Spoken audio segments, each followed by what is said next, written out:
dari harta arkeologi, jadi ikon budaya kekinian.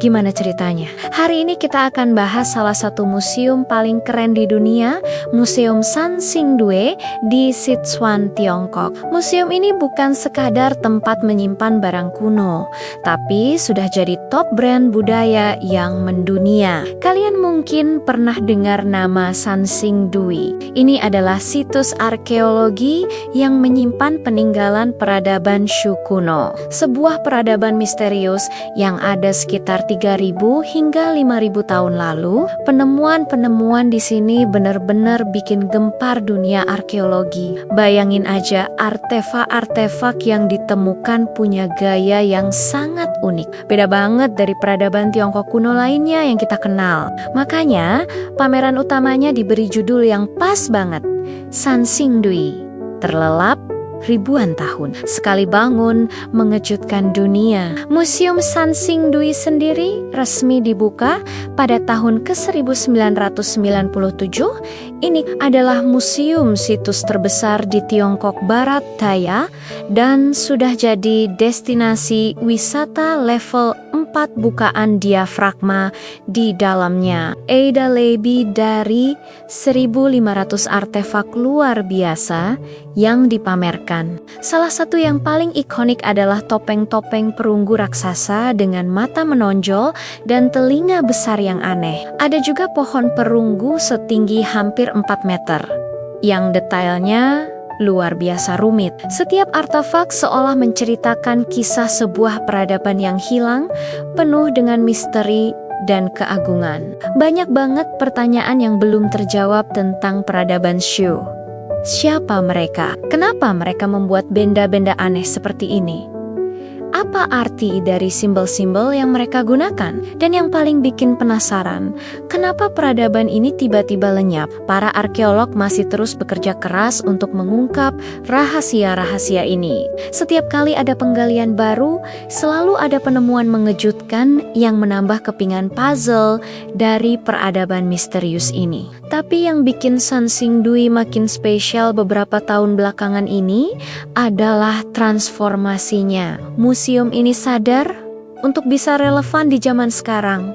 Mereka nggak bisa cuma jadi tempat pameran yang sunyi. Mereka harus hidup dan berinteraksi dengan audiens yang lebih luas, terutama anak-anak muda. Maka dimulailah sebuah strategi brilian.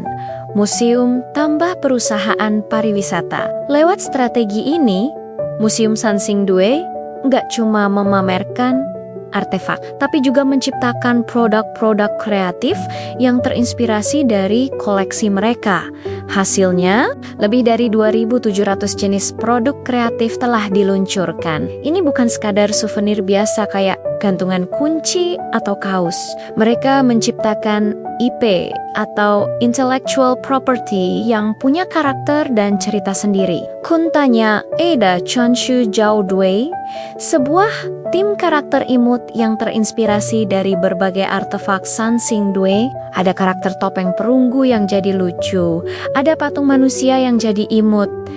Semuanya dikemas dalam gaya yang disukai anak muda. Ada juga Shenyao Juju, karakter burung dewa yang juga diambil dari desain artefak perunggu. Karakter-karakter ini muncul di mana-mana, mulai dari mainan, stiker, alat tulis, sampai konten digital. Mereka berhasil mengubah artefak yang tadinya kelihatan serius dan kuno jadi sesuatu yang fun, dekat, dan relatable. Langkah jenius lainnya adalah kolaborasi lintas industri. Museum Sansingdue nggak ragu buat gandeng brand-brand besar, baik lokal maupun internasional. Salah satu yang paling heboh adalah kolaborasinya dengan McDonald's. Mereka merilis menu spesial dan kemasan dengan tema Sansingdue. Bisa bayangin nggak? Makan burger sambil lihat desain topeng perunggu yang ikonik itu. Ini langsung viral di media sosial. Gak berhenti di situ, mereka juga masuk ke dunia game dengan berkolaborasi bareng game super populer Genshin Impact. Kolaborasi ini sukses besar, memperkenalkan budaya Sansingdue ke jutaan gamer di seluruh dunia. Para pemain bisa menemukan elemen-elemen yang terinspirasi dari Sansing-dui di dalam game. Hasilnya, lebih dari 200 juta klik daring berhasil diraih dari berbagai kolaborasi ini. Angka yang luar biasa. Apa yang dilakukan Museum Sansing-dui ini adalah contoh sempurna bagaimana sebuah warisan budaya bisa dihidupkan kembali dan disebarkan ke seluruh dunia dengan cara yang modern. Mereka membuktikan bahwa museum nggak harus jadi tempat yang kaku dan membosankan. Dengan kreativitas, museum bisa jadi pusat inovasi, motor ekonomi, dan duta budaya yang kuat. Transformasi Sansing-dui ini juga memberikan dampak ekonomi yang signifikan. Industri pariwisata di sekitarnya jadi ikut terangkat.